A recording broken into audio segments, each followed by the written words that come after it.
Hey everyone, welcome back to Cruise Insider Channel. Today we're diving into a topic that might surprise you and maybe even change the way you look at your next cruise bill. Have you ever wondered what really happens to those automatic gratuities that appear on your account? You know, the daily service charges that most cruise lines automatically add to your bill. Cruise lines tell us it's for the hardworking crew members who make our vacations unforgettable. But the truth behind where that money goes and how it's managed is not as transparent as you might think.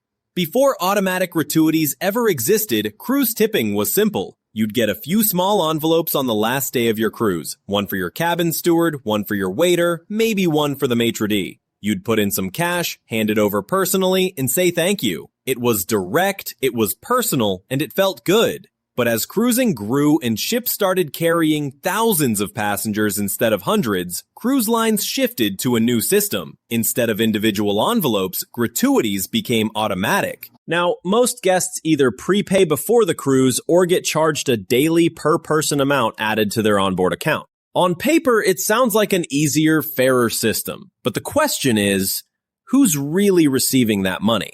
According to most cruise line policies, those automatic gratuities are pooled and shared among the service team. Not just the waiters and room stewards you meet, but also the laundry staff, kitchen workers, and others you never see. That part makes sense. Everyone contributes to your experience, right? But here's the issue. There's very little transparency about how that pool is managed and how much each crew member actually receives. Some cruise lines even mention that gratuities are combined fleet-wide, not just per ship, and then distributed among crew members across the brand. So the gratuities you paid on your ship might end up supporting staff who weren't even on board your sailing. It's a system that sounds organized on paper, but it leaves a lot of guests and crew with more questions than answers. If you've ever asked a crew member directly about where those gratuities go, you might have noticed something. They rarely give a clear answer, and that's not their fault. In many cases, they're contractually restricted from discussing salary and tipping details. Over the years, several crew members have quietly shared their experiences online. Some even posting pay stubs that suggest cruise lines may use automatic gratuities to offset base wages. In other words, rather than gratuities being added on top of a guaranteed salary, they can sometimes be used to meet that salary. One major cruise line even states this openly in its policy, that gratuities go towards supporting the salary and compensation package of service staff. Now, to be fair, this doesn't mean that cruise lines aren't paying their crew, but it does raise a legitimate question. Are the gratuities we pay really going where we think they're going? That uncertainty has led more and more cruisers to visit guest services and ask for those charges to be removed from their account. Not necessarily because they don't want to tip, but because they do. They just want to do it directly. There are 5 common reasons people give for removing or adjusting automatic gratuities. The first is lack of transparency. They don't know who's really getting the money. The second is service fairness. They believe tips should reflect the level of service received. The third is personal connection. They'd rather hand a tip directly to the person who helped them. The fourth is flexibility. Some want to give more than the standard rate. The fifth is family costs. Others feel the set amount per person, including kids, can be excessive. At the end of the day, most passengers aren't trying to shortchange anyone. They just want to know that their gratuity is rewarding the people who earned it. Let's look at what the major cruise lines currently charge for daily gratuities. Carnival Cruise Line charges around $16 per person per day for most cabins and $18 for suites. Royal Caribbean charges $18.50 for standard cabins and $21 for suites. Princess Cruises charges $17 to $19 per day depending on the stateroom type. Norwegian Cruise Line charges $20 for most cabins and $25 for suites or the Haven. Celebrity Cruises charges $18 to $23 depending on class. Disney Cruise Line recommends $16 per day per guest or $27.25 for suites. Holland America Line charges $17 for standard cabins and $19 for suites. Viking Ocean charges $17 now, increasing to $20 in 2026. Virgin Voyages has $0, with gratuities fully included.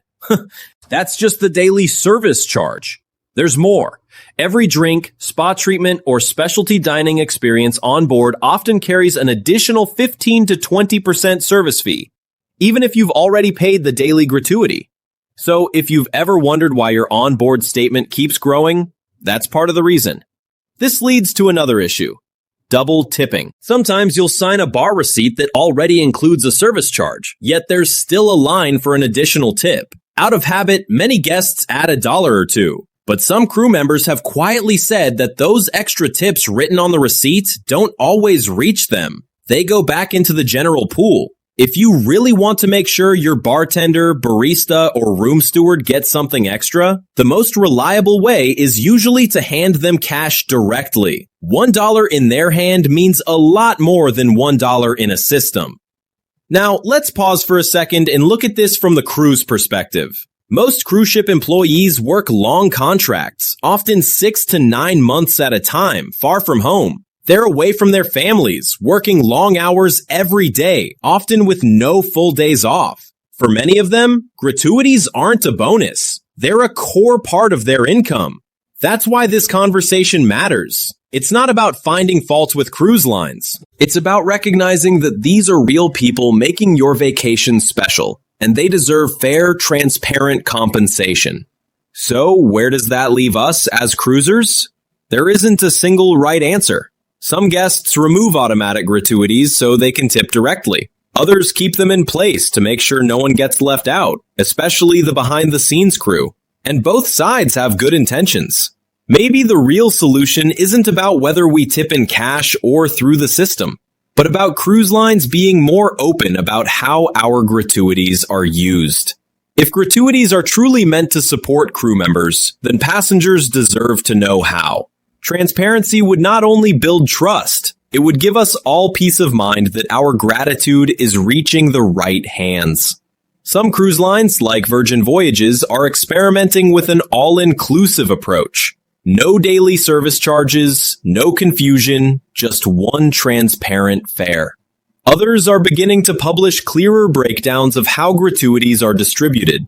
But until there's industry-wide clarity, it's up to each of us to decide how we want to show appreciation. Whether it's keeping the automatic charges, adding extra for great service, or tipping in cash. What matters most is remembering that those small gestures make a big difference to the people who make cruising possible. At Cruise Insider Channel, we believe that information is power, and transparency is respect. If this video helped you understand the gratuity system a little better, hit that like button and subscribe so you won't miss our next deep dive into the world of cruising. And next time you're on board, take a moment to thank the people behind the smiles, the ones who make every cruise unforgettable. Because behind every perfect vacation, there's a hardworking crew making it happen. I'm your host from Cruise Insider Channel. Thanks for watching, and I'll see you in the next one.